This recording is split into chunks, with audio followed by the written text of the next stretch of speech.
It's different rules now. It's different rules now. You gotta watch what you motherfucking say to me regarding anything. If I give the motherfucking word, don't let me give the word and give the receipts.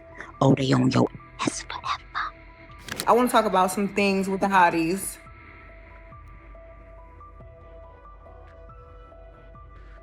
Me and Tracy want to talk to y'all about some things. Cause bitch, yo, sometimes y'all be tripping. It started with a meme. No diss track, no interview, no red carpet confrontation, just a SpongeBob meme. But within minutes, it felt like the entire internet was on fire.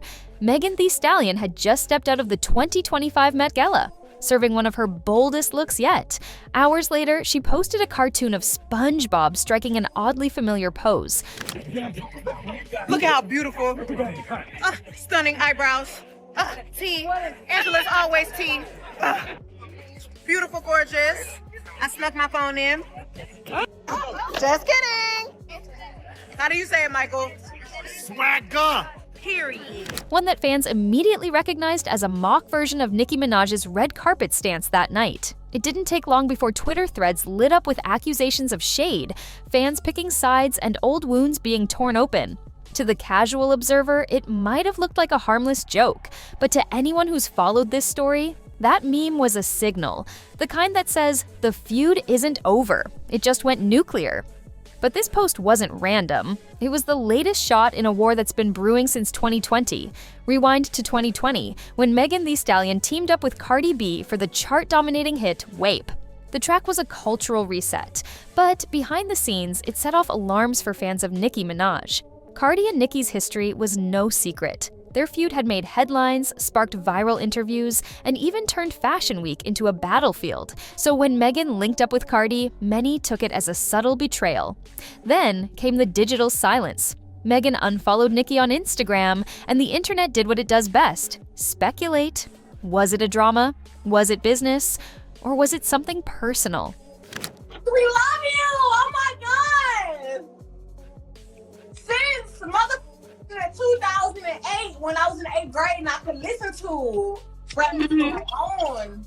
Thank you. I appreciate it so much. Fans didn't need confirmation. In the world of rap beef, silence often says more than words, and the unfollow was loud. Still, neither woman addressed it directly. No diss tracks, no call-outs, just a growing distance that felt colder with every scroll. And when silence becomes a strategy, fans know to watch who hits unfollow. But Nicki? She talks in bars. Nicki Minaj has never been one to let shade slide quietly. Okay. Hotties, what y'all wearing tonight to the whenever premiere? What is giving? What we doing? What we drinking? What we eating? Bitch, we better be drinking chicas. Following Megan's meme moment, Nicki took to Twitter with the kind of cryptic rage that only she can deliver.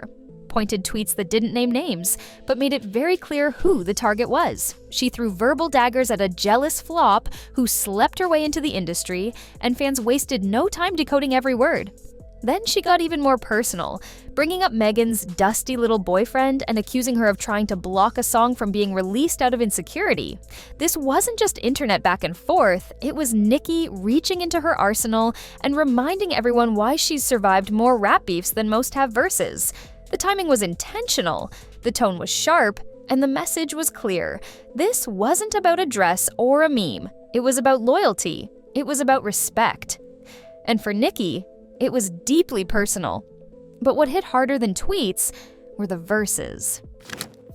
I snuck my phone. I took the tape off. Oh my God. Okay. Yo, we on a scavenger hunt. Okay, we're back. We're reunited. I'm not supposed to have this. Megan didn't flinch. Instead of clapping back on Twitter, she did what rappers are supposed to do. She dropped bars. Her diss track, Boa, wasn't just another flex song. It was calculated, fiery, and filled with lyrical landmines. She flipped one of Nicki's most iconic lines, "These girls are my sons," and hit back with, "Now who's the son and who?" It was a direct challenge, one that told the world Megan wasn't playing second fiddle to anyone, not even the self-proclaimed queen of rap. She came with energy, with confidence, and most of all, with intent.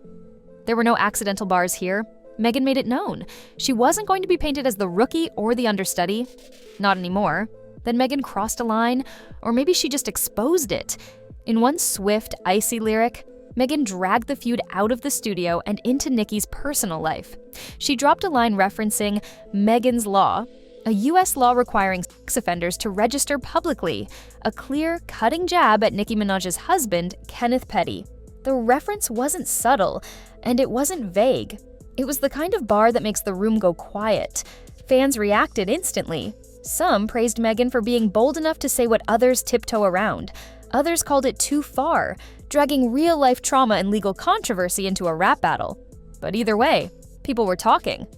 And this wasn't the first time Petty's criminal record made headlines. It reopened conversations about Nicki's public support of him, and even reminded people of her brother's past conviction. For many, it wasn't just a diss. It was a raw reminder of real-world issues attached to Nicki's name. Megan knew exactly what she was doing. Nicki didn't let that slide. And what she said next had everyone doing a double take. Nicki's response came swiftly and with venom. In her track Red Ruby to Sleaze, she fired off a line that sent fans into a frenzy. "I haven't messed with horses since Christopher Reeve." The lyric hit like a slap, subtle to the untrained ear but instantly decoded by fans.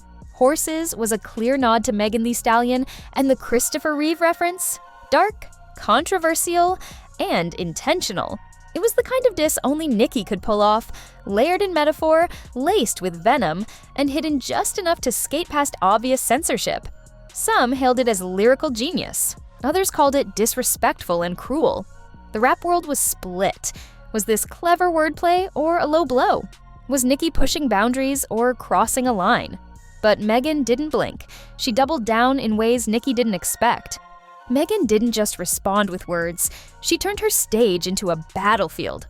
At one of her live shows, backup dancers strutted out in full Bigfoot costumes, an obvious reference to a long-running insult from Nicki's fanbase that mocked Megan's height and body. The message: Megan was done playing nice. She was reclaiming every jab thrown at her and flipping it into a show. Then came the age digs. In interviews and verses, Megan started subtly poking at Nicki's longevity, suggesting that her reign might be coming to an end. References to TikTok trends and outdated styles painted Nicki as someone trying to stay relevant in a game that's moving faster than ever. It wasn't just petty, it was strategic. Megan was pushing the narrative that she was the now and Nicki was the then. And as the music kept dropping, so did the layers of shade, coded language, and double meanings. And while they feud with lyrics and memes, their fans are waging an entirely different war. The Barbs and the Hotties aren't just fan bases anymore. They're digital militias. Every tweet, every lyric, every eyebrow raise gets dissected like evidence in a courtroom.